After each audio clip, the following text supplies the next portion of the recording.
So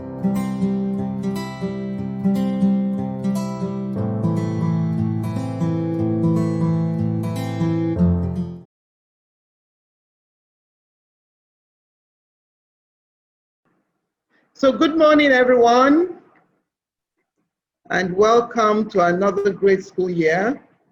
I welcome everyone back for another academic session. Well, we thank God because already my song has been taken, because indeed, great is the faithfulness of God, you know, for being alive to see this new school year. Great indeed is his faithfulness. We as educators, we know that we have a great gift of life, I would say, to give to our children. A gift of enhancing their lives. And really, when I say educators now, I'm not just referring to the teachers, because we are all educators. We are all educators. Anybody that does anything to enhance the quality of life, to enhance the learning of students, is an educator. We thank you. Those that prepare the environment, they are educators. The gardeners, they are educators. Those that give the nutritious meals, they are educators. But indeed, this school year is like no other. And so that's why we as a community are just saying, thank you, God. We thank God because, I mean, it's just been a whole lot of interesting things, right from the time that we had to close early, sometimes in March, and now here we are. We're focused on the future that we will have. Yes, we've faced a whole lot of obstacles, each and every one of us, but we face the future with hope, with energy, knowing fully well that God will go with us. But before I go on, I just want to salute all our frontliners. You know, I mean, the medical people feel that they are the only frontliners within this pandemic. No. In fact, educators, both here at Greensprings and in other parts of the world, are indeed frontliners as well. At Greensprings, you swung into action instantly when the announcement, when schools were locked down. You swung into action. You ensure that the children continue to learn. Our GLR has become the talk of town. In fact, we just give God all the glory. And in spite of all the challenges in the environment, we're here, alive and well, and with hope for a bright tomorrow. I think we do have a lot to give thanks for. And so that's what has just been sort of resonating in my mind, that really this is just a period of thanking God, for thanking God for life, you know, and that we have hope, we have life. I mean, I keep saying that, yes, because we know how many millions have passed away. How many millions are ill at this moment? But here we are with that opportunity to give thanks, the opportunity of hope for a bright tomorrow. Now as we start, and so for the teachers, for the IT workers, for everybody, I say thank you and I welcome you.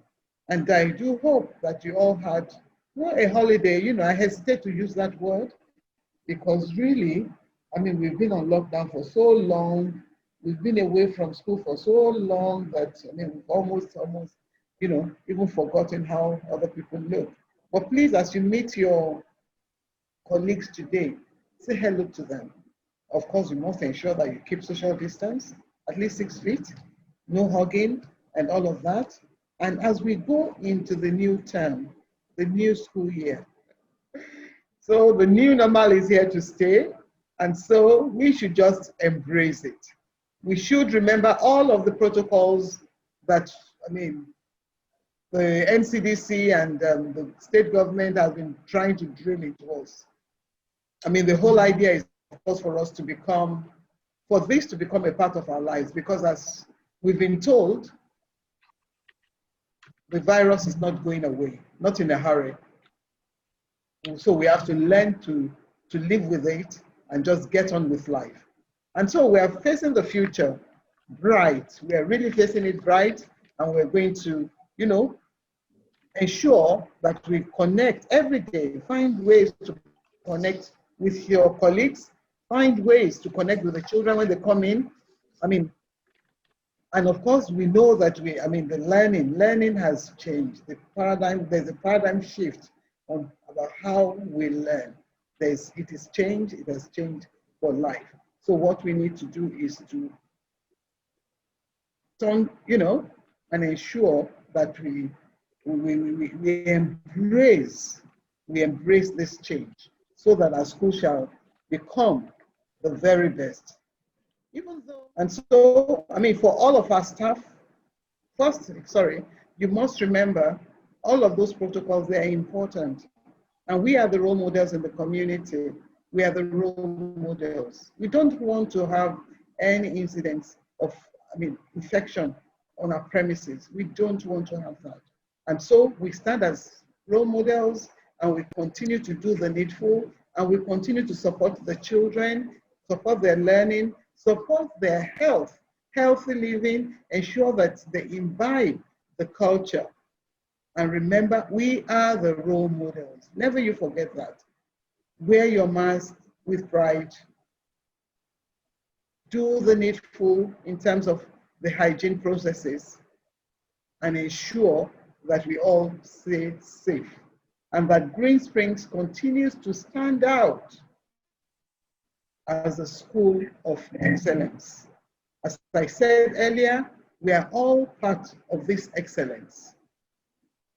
If you're, a security guard, yes, you are all part of what makes and who makes Greensprings great. The cooks in the kitchen, they are, with their famous, Greensprings jollof rice, they are part of what makes Greensprings great. The teachers are key too. The teachers are key, and they continue to just excel and surprise me, I would say. During the lockdown, the way they continue to teach, and under unimaginable circumstances, is just incredible. I salute you. The IT team, I salute you. So everybody is important, support staff, HR team, everybody within the environment comes together to make the whole and to make Greensprings School what it should be. And I know the future is bright and God is on our side, that we will overcome and that we will excel even at this time. And so, once again, I welcome you all. I welcome you back to school, and I look forward to working with you to tend the growing minds that have been given to us to nurture.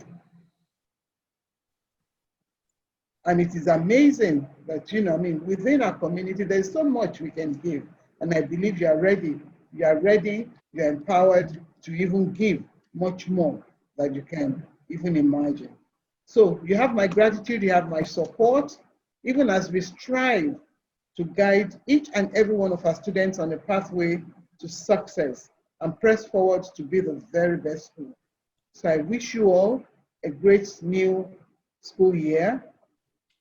Well, I'll say a great new COVID-19 free school year, but I'm told it's not going away in a hurry. But infection free. It could still be out there somewhere, but on our own campus, we are infection free.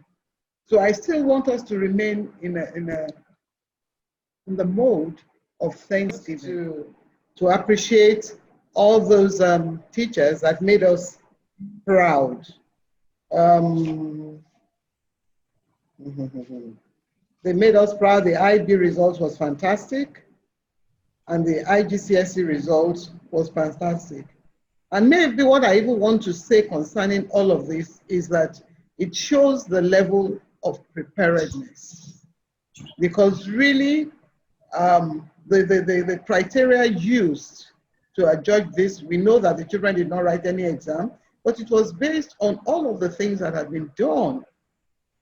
And based on that, you know, these teachers did excellently well. I believe everybody did well anyway. I mean, maybe we should just applaud every teacher that took year 11 students last year and all the teachers in IB. Can we applaud them, please? Put your hands together.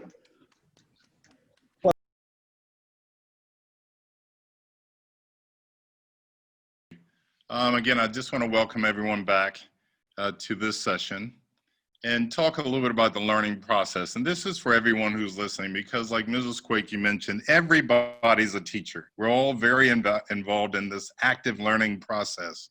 Everyone knows that we're a thinking school. And thinking school does not only mean that we use the thinking tools and we have the habits of mind, but we take what we're thinking about and then we're able to do it in practice. So we're a school that blends the opportunity to teach theory, but then creates active ways for students to apply what they're learning. And you know that last year's theme was rigor. This year, Mrs. Koiki would like for us to continue that theme. There's more to rigor that we can get involved with. Ultimately, the rigor will lead to fluency. And what you know is going deeper and talk about swimming. Last year, not only with good academic skills, but also great extracurricular and leadership skills. Swimming is certainly one of those skills. Playing a musical instrument is one of those skills. Learning multiple languages is one of those skills. Leading in clubs and extracurricular activities are those skills. Learning ballet, learning to be a part of the orchestra, learning public speaking, participating in debates. All are skills that are going to serve our students well at the next level. And so when we look at swimming, swimming for many of our students is a new experience.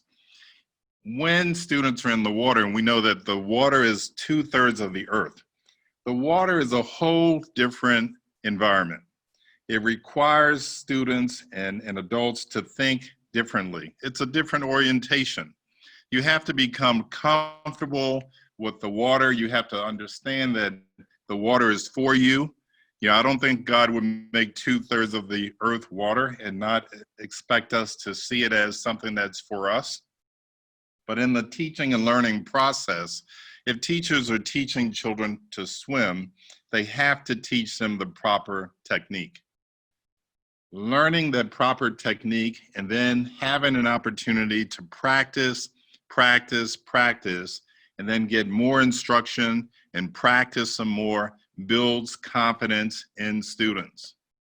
They overcome their fear. They know that they know that they know what they know, and they're not afraid to show that they know what they know. And then they start to take that knowledge and they start to become more curious. They want to learn different strokes. In swimming, you have freestyle swimming. You have treading, where you're kind of staying in place in water. You have the backstroke.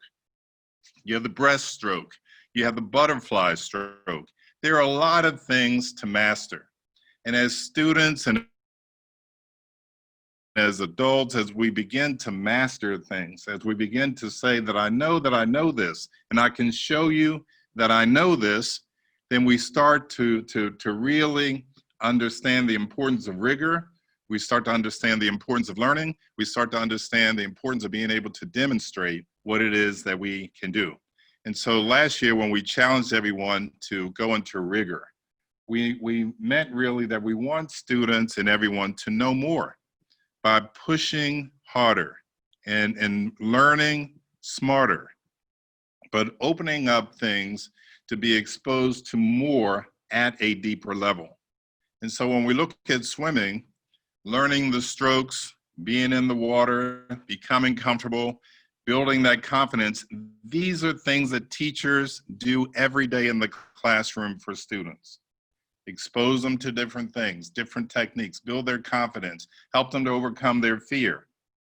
And because of that, they're moving towards mastery. But swimming is just the beginning. There's Rigour. And so another level, and there's always deeper levels of knowledge. Deeper levels of knowledge, deeper levels of application. Another level to swimming could be snorkeling. Once a person is comfortable with swimming, they could put on more equipment.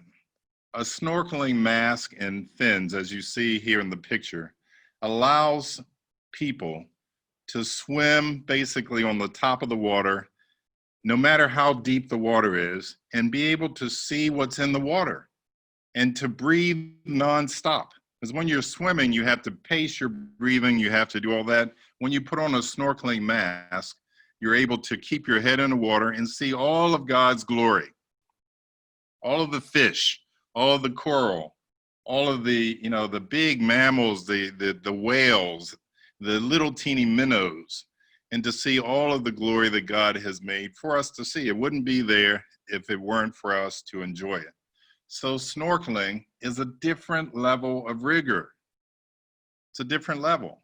It's a different level of application. It's a different exposure that allows students and everyone to connect more of their dendrites and learn more. Making different connections, seeing and understanding that what's happening in the water is similar to what happens out of the water. Fish are hanging together in groups. There are many, many different colors. There's diversity. There's respect within the water. All those things, all that understanding comes from simply going to another level of rigor. So rigor, think of swimming, think of snorkeling. Snorkeling is a different level of rigor. But yet again, there's another level. Scuba diving. Scuba diving, there are always more levels. When a person is scuba diving, clearly they're comfortable already with water. They know that they have their basic strokes. They know how they know and respect the fact that they have to breathe. But scuba diving allows people to put on an oxygen tank so that in a mask and then fins or flippers, so that that person who's reached that level of mastery can go deeper into the water to see more, to learn more, to be immersed more, to gain clearer perspective and ultimately wisdom. And so if you look at how wise already some of our students are in preschool, when they get to elementary school, they're going deeper. They're learning more, they're gaining more perspective. They're making more connections so that when they get to secondary school, they can pull this all together. And then when they get to the IB program, they can start to show true mastery, true wisdom.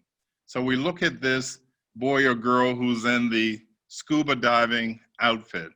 That person may look confused, but that person is being exposed to things that other people are not being exposed to. That is the Greensprings School difference. That's the difference. While that child may look confused and dazed at this point, in time, in perspective, in time, everything will come together because of the rigor and the fluency and the adaptability that were taught in our thinking school here at Greensprings School. So what is fluency? Fluency is, again, knowing that I know what I know, and I know that I know it, and I can show that I know it. So for example, fluency in reading means that I'm exposed to more words. I understand things in context. I can pronounce things. I can read with comprehension. I enjoy it. I enjoy the experience of saying that I'm comfortable with reading and I get things from it and I can read different different things. I'm not stuck in one aspect of reading. I can expand and grow because I have the basics under control. I'm working to become fluent. In math, what does it mean? There's a word called automaticity, which means that you should be able to recall formulas and apply them quickly. A person who's doing math, for example, on a standardized test, should be able to do 3 math problems in a minute. That requires fluency. That requires that as teachers at Greensprings School, we must get our students to a different level. Not just rigor, not just thinking, but being able to apply that thinking and that knowledge in a quick way, in a confident way that leads to success and leads to a mindset as a student that I can take on anything at any time. I have no fear academically because I'm prepared with rigor, with fluency, which leads to me to know how to adapt to my situation, apply my prior knowledge, and make the best of the situation to make good decisions. Ultimately, maybe the students can even teach what he or she is learning. So let me just bring it together. Swimming, basic swimming is like awareness. Learning the rules, learning the heuristics, learning the basics, reading, writing, and arithmetic, learning all of those basics so that when I know those things, I can go to a deeper level, pushed by my teachers, pushed by my parents, pushed by everybody on the Greensprings campus, pushing to make sure that I'm focused, making sure that I have discipline, and so that I can learn more and do more. I'm ready to move from swimming to snorkeling. And then when I master that, I'm ready because I'm fluent and I understand rigor. I'm not afraid of it. I'm ready to move to scuba diving. And all of that is going to add to my fluency and my mastery. And what is that ultimately going to do for me as a student? Why is that going to make us proud as teachers? And all of us are teachers, as Ms. Koiki said, because ultimately, it will have a long-term impact. Our students will be everything that we know that they can be. To whom much is given, much is expected.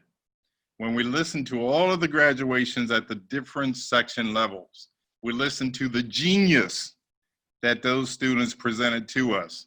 There was one little boy on the Lecky campus, I believe, who said that he wants to become a superhero.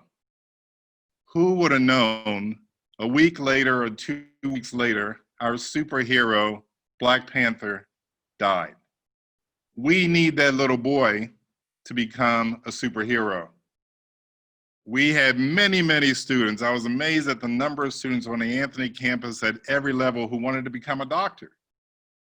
They will become doctors, lawyers, business people, international interpreters of language. There were so many things, nurses, firemen, police officers, pilots. It made my heart happy to hear people say, students say they want to become a pilot. Well, guess what?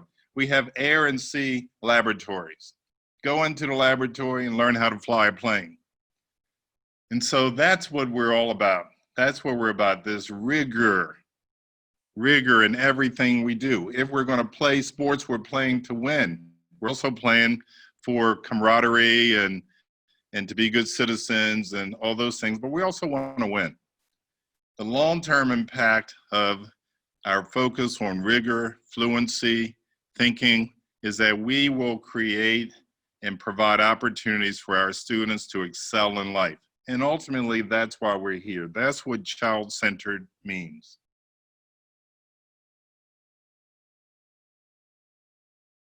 Thank you very much, Dr. Wilson, and good morning, everyone. Good morning, Ms. Koiki. Good morning, SLT, SMT, wonderful teachers, of course, my team, corporate strategy team, IT team, and everyone. Thank you for having me.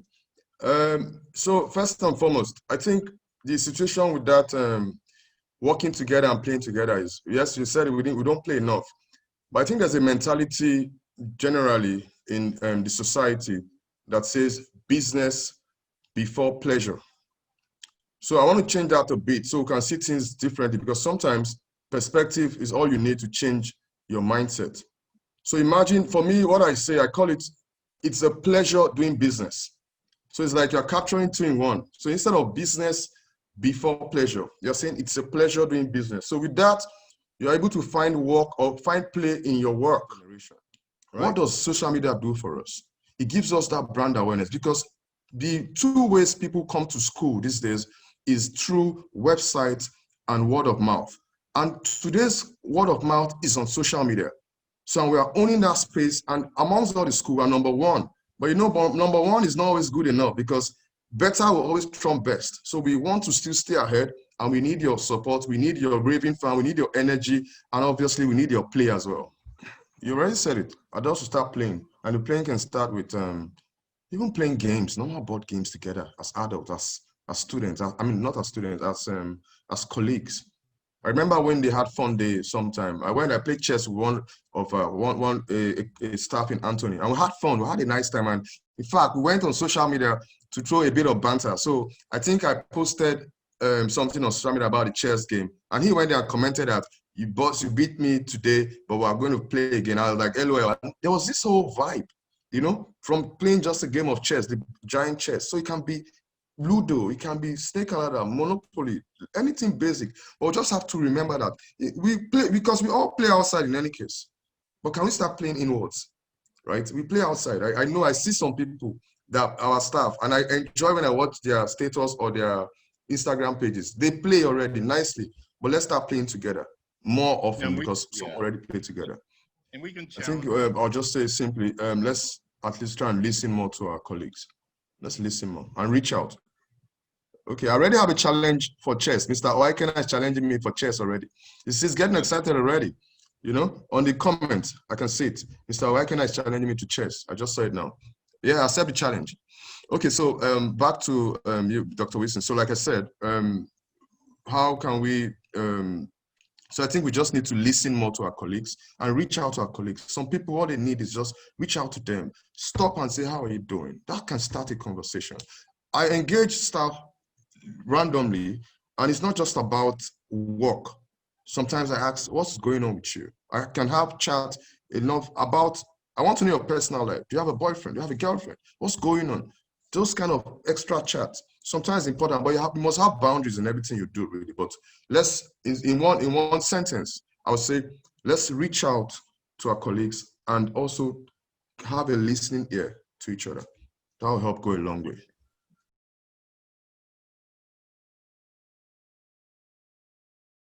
So in a and maybe to add to what you've just said, I mean, that yes, the importance of us having pride in our brand, relating well with one another, getting just to know people for who they are, not necessarily because of the work they do, but of course, I mean, ensuring that we do the work that we do it well. I stepped out to attend to a family, right? The gentleman and his wife are enrolling their children, you know, for this new session. They've already done that. And the man just also said that, look, I'm the head of the safety commission, whatever, in Lagos State, and that maybe I will just use this opportunity to look around the school to see how compliant you are, and if there are any advice, if there's any advice that I could give, you know, to lead you on. So that was why I stepped out. And so I went with Mrs. Ojugo, took them round. I mean, they were just amazed. They were really amazed. And then, I mean, we just got talking about the online school, that, oh, we have a robust system, that it wasn't so difficult for us to move over and all of that. And the wife just chipped in. Actually, I mean, they joined our online school. They were not in Greensprings. They joined the online school, and, you know, that's why they're coming to Greensprings. It was the online school that did it for them. And they, you know, and so you never know who is watching, who is, you know, observing all that you're doing. And so it is important that you are just ready all of the time. You know, I mean, yes, we're going to get an education, but we're also getting an ally in the ministry, in the state government. And it is as a result of the work that you have done. And so just, see how multifaceted all that you do, how multifaceted it is. And so also, connecting with your colleagues is also multifaceted, because not until you connect that you'll know exactly what they're made of, exactly the skills that they have, exactly what they can add to your own life personally, until you connect. So it is key. Let us make that our priority, because now we realize that the world is one global village and nobody can survive alone. Nobody. We need one another. We need those connections, those relationships for us to survive. Thank you. Amen. Well, just to thank everybody once again, and to say that, I believe in them, and we are all going to work together as a team. We're going to work together to ensure that the children are safe. That's a great focus that we must imbibe this school year, the issue of safety. The issue of ensuring that we model what we expect from the children. And we do this in a loving way. I know we're capable, and I know we'll do that. And I just wish everybody a wonderful school year ahead. Thank you.